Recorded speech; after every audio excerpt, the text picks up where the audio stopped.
In my last lecture, I gave you a shockingly brief introduction to Hinduism and Buddhism, focusing especially on some of the beliefs they share in common. Just to recap, both religions have an essentially cyclical view of history and spiritual reality. Individuals are caught up in a cycle of rebirth driven by their karma, or justice of their actions in the past. Buddhism's iconic symbol, shown here, is the Dharma wheel, or the wheel of karmic justice. Buddhist and Hindu worship patterns both focus heavily on circumnavigation, circling around an image, an imitation of this cycle of life and of the turning of the heavens. So how does this contrast with the Christian worldview that has shaped Western culture? How do Christians and Westerners view history and the passage of time?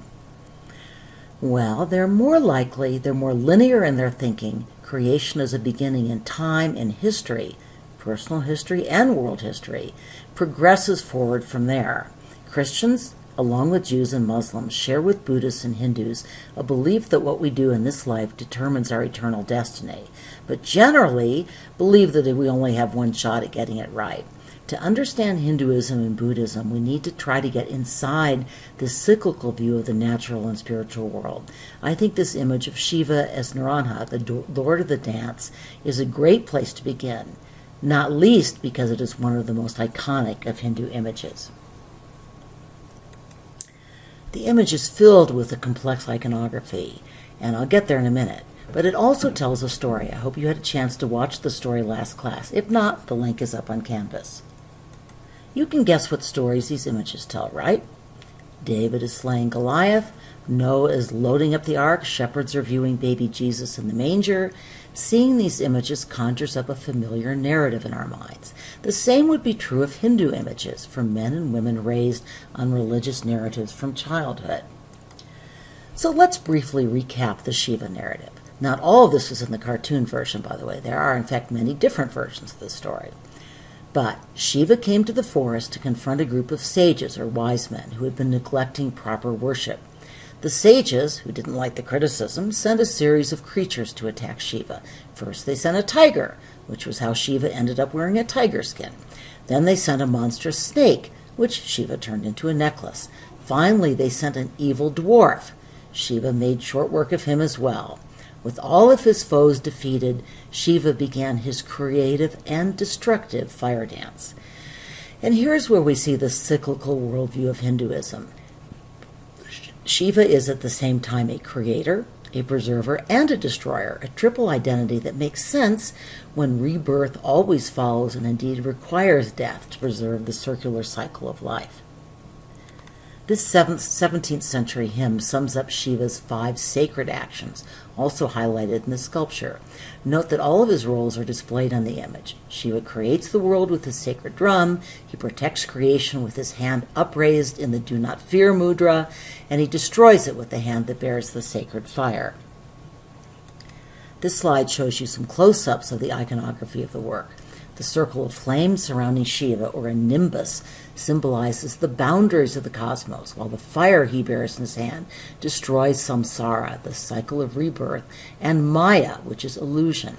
The dwarf, representing this illusion or maya that leads humankind astray, is trampled under one of Shiva's feet, while with another foot, Shiva signals lifted, Shiva signals the coming liberation from samsara into moksha, or enlightenment. We also see the downward pointing enlightenment mudra, which also appears in many Buddhist works and represents the Buddha's moment of nirvana or enlightenment. This and other small portable images of Shiva were not created to sit in museums. They were and still are dressed in fine regalia and paraded through the streets during festivals. While Hindus do not believe that a temple image is actually a god, they do believe that the god may at times inhabit that image.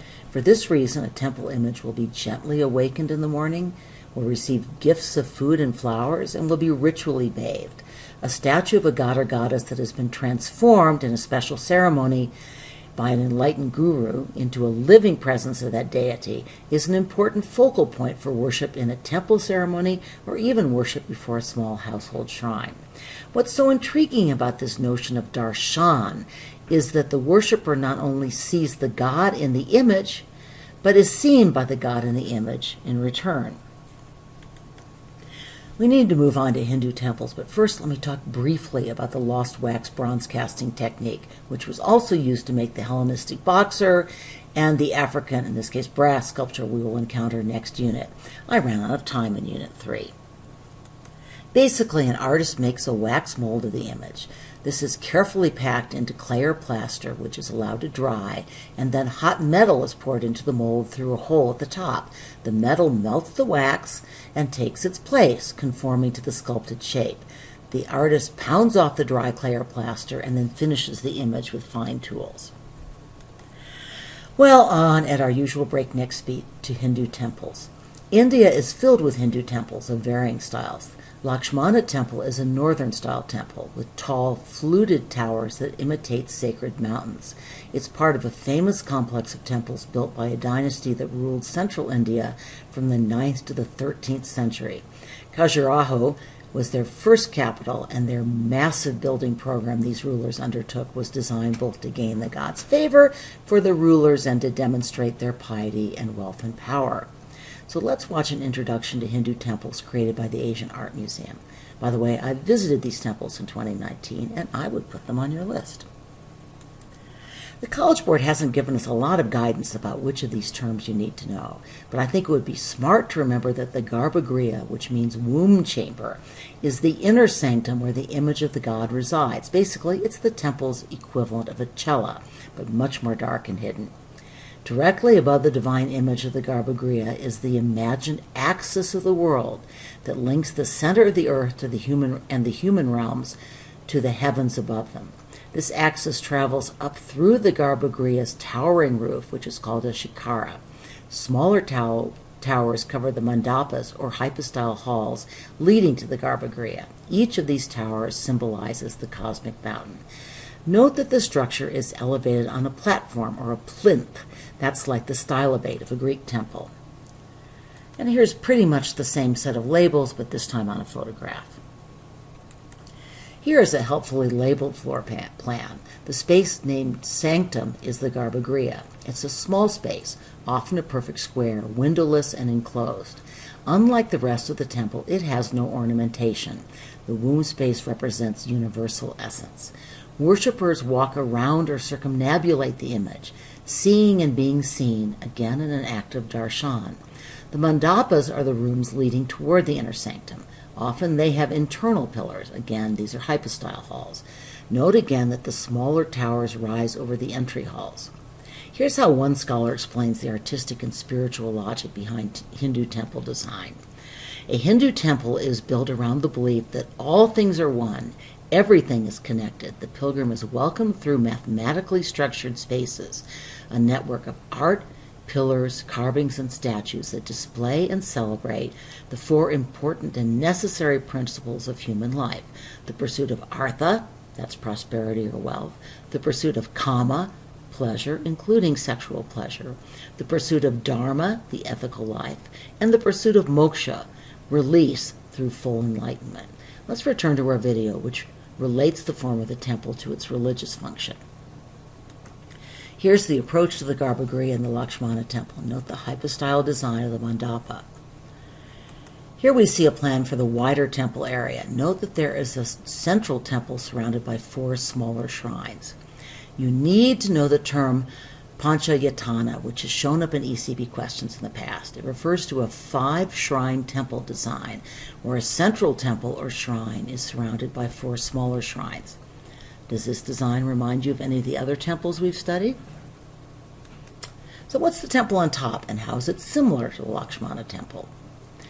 I hope you recognize the Temple of Amun-Re at Karnak. Note that it has the same essentially rectilinear or axial design, where the worshipper is drawn through pillared hallways into an ever darker inner space.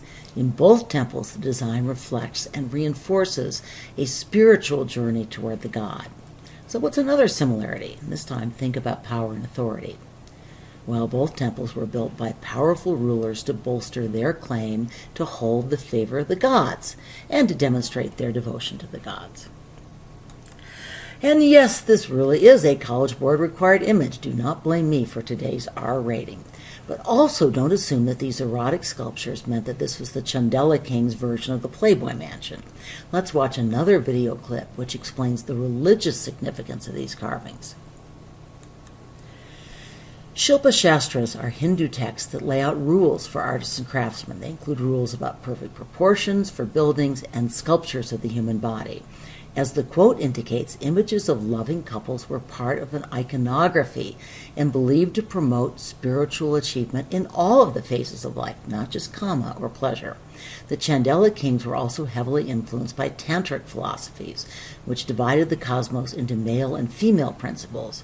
They saw the mutual cooperation of male and female principles and their joining as necessary for existence. As your reading pointed out, the bodies are not entirely naked. They are always adorned, although these are pretty sheer fabrics. The fighting lion is the symbol of the Chandela dynasty. Note that the lion appears to be winning. The Chandela claim to be descended from the union between a god and a mortal woman, shades of the Greeks. At any rate, these temples are clearly a statement about power as well as piety. We'll continue this lecture in another